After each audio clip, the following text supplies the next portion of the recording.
All right, everyone, welcome to week 10. In week 10, we're going to talk about services and nonprofit organizational marketing. So, service, the result that apply human or mechanical efforts to people or objectives. If you think about what we talked about before, it's not manufacturing. Manufacturing actually building a product to sell. The service is that extra component. You can have a service and manufacturing. So, if you think about it, if you're baking bread, that's manufacturing. If you're baking bread, putting some avocado on it and selling it for $14, that's a service. Um, if you think about it that way. So it's also an intangibility.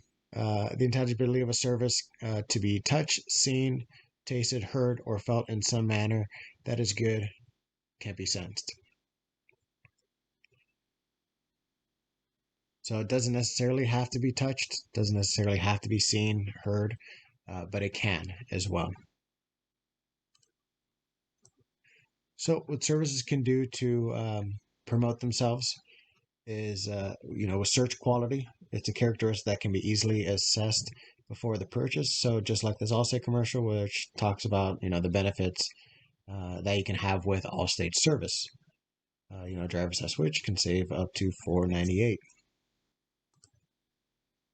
Another thing that services can provide is an experience quality. It's a characteristic that can only be assessed after the purchase or the use. So, you know, whenever I think of experiences, I think of, you can have a nightclub, you can have a restaurant, you can have a bar, you can have all these types of things to where they provide such a higher price point. If you buy, let's say, frozen pizza at the grocery store for $2 versus going to a place with a wood oven pizza, really you don't know if the experience that you got, it's on a lake, it's in front of the water, things of all that take into consideration when you're making your purchase. You can't assess that until you've actually experienced it. If that makes sense. So credence quality is a characteristic that consumers may have difficulty assessing even after the purchase because they don't have the necessary knowledge or experience. So think about this when it comes to this topic is companies can do things to help minimize that. For example, if you buy an Apple product, you have access to the geniuses. They can help you. If you buy technology, that's always available. And so these things that a company can do as an add-on service can help minimize this, even when you're purchasing, let's say, a product.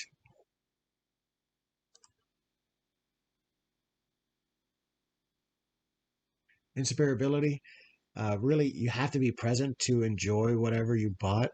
So, for example, you have to stay in a hotel room, or you have to use the airline ticket and get on the plane. You have to be present. You can't just purchase it and not be available. So these are different than, let's say, a service like health insurance. There are services that have this type of component to them. And once you use it, it's technically gone. It's no longer yours. You can't take your hotel room with you home. Once you fly on the plane, it's not your plane.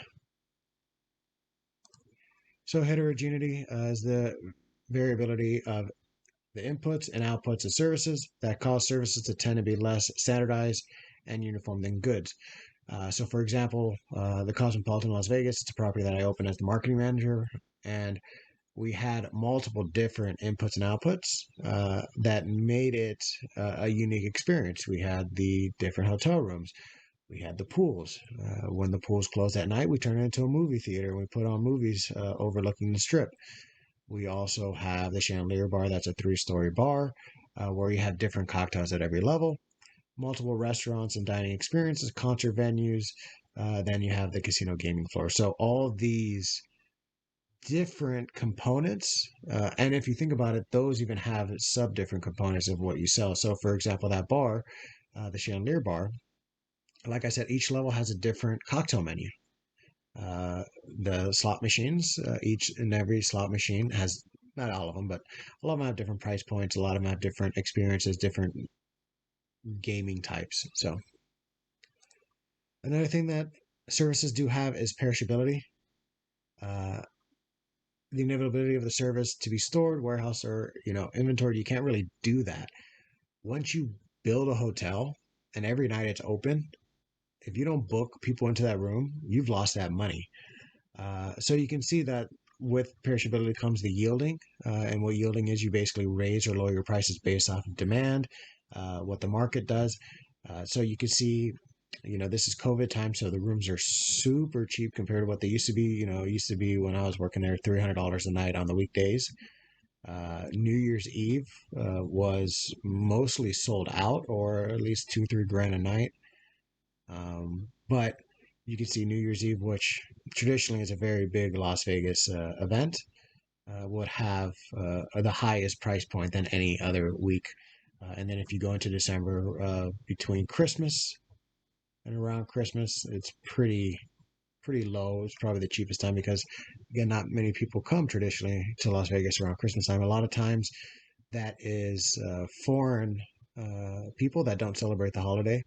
Um, Muslims, people from Iran, a lot of Israelis come around that time period because it's not a holiday for them, so they enjoy the discounted times. So once it's gone, it's gone. Airline tickets, the same thing. There's different ways of proving yourself, reliability, the ability to perform a service dependably, accurately, and consistently. So there are organizations that can help you provide that, or at least justify that you do have reliability. You can do, Forbes, AAA, Five Diamond. This is in the hotels. There's for restaurants we have. Pause. Let me think. Michelin stars. All these types of things. Another thing is responsiveness. In a service, you can promote that you're responsive.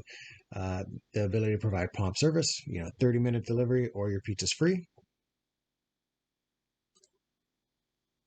Another thing you provide is assurance, the knowledge of the courtesy of employees, and the ability to convey trust. Like a good neighbor, State Farm is there, and we got our buddy Jake wearing his khakis. Another thing you do is show empathy, caring, individualized attention to customers. Uh, Fair warning, when you guys watch these videos, if you haven't, they're pretty touching. Um, Especially at the end.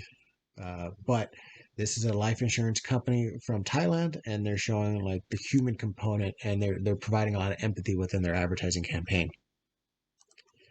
And then you just have the tangibles, the thing that people can touch, feel, smell. The physical evidence of the service, including the physical facilities, so the hotel room, the restaurant, the dining area, the offices, if it's a service like an insurance company, tools and equipment used to provide the service, food, the cooking utensils, the um, equipment when you're going to the dry cleaners, things like that. So then we have the gap model, identifying 5 gaps that can cause problems in service delivery and influence customer evaluation and service quality.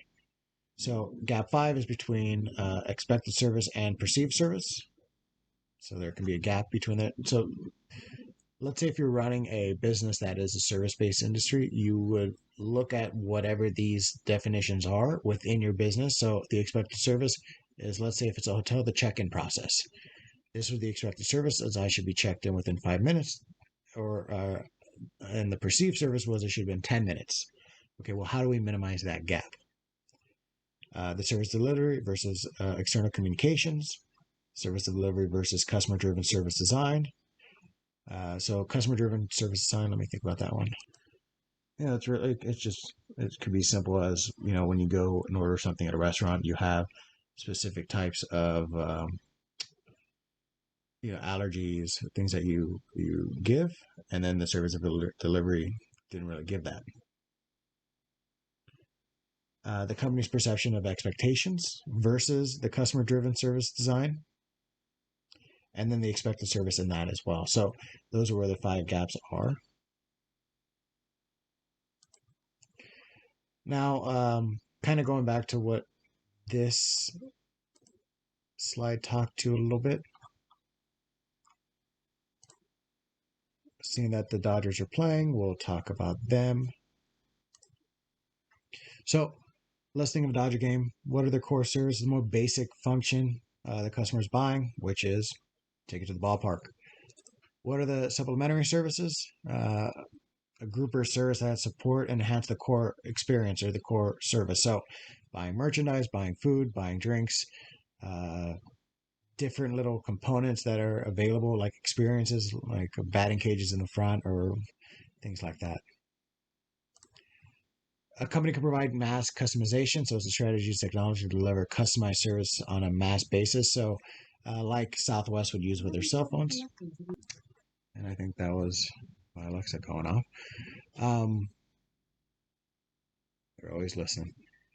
Another way it was like hotels use check-in with tablets. MGM Resorts has brought that out. Marriott has used that too.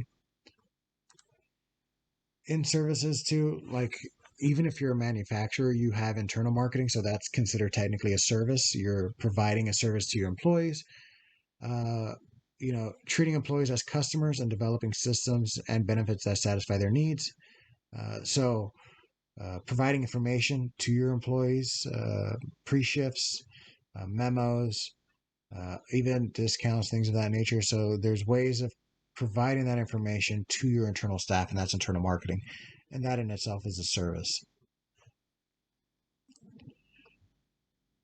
So nonprofit organizations are definitely a service. It's a subcategory of a business entity. They have specific tax privileges as a nonprofit. An organization that exists to achieve some sort of goal other than the usual business goals of making a profit, market share, or return on investment. So a nonprofit example is, a university like UNLV. St. Catherine's is a nonprofit organization where Grand Canyon University, which is a for-profit institute, one of their primary goals is profit and market share. So that's a tricky situation. Another thing would be like the Shade Tree, which is something that we have here in Las Vegas, which helps, women, children, and their pets in um, unhealthy situations at home. Provides them shelter and things of that nature.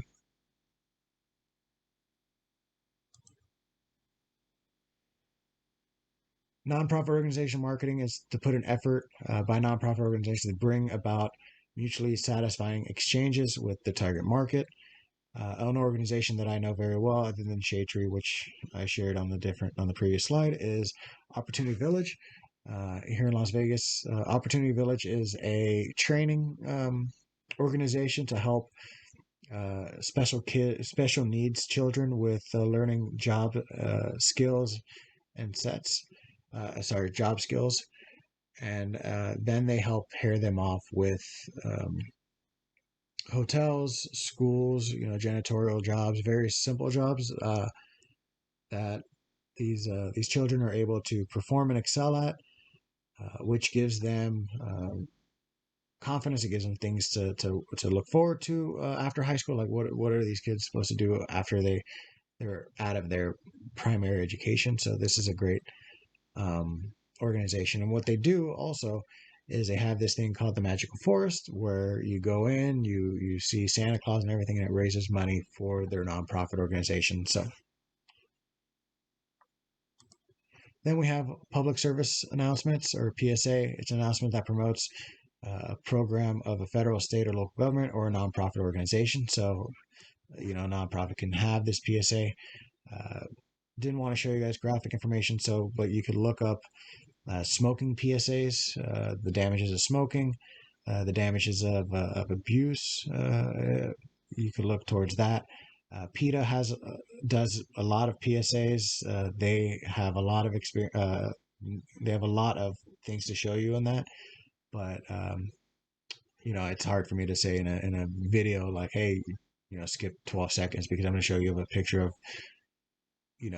animals or something like that. And because a lot of times these PSAs are shocking to grab your attention. All right, everyone. enjoy week 10. And this was services.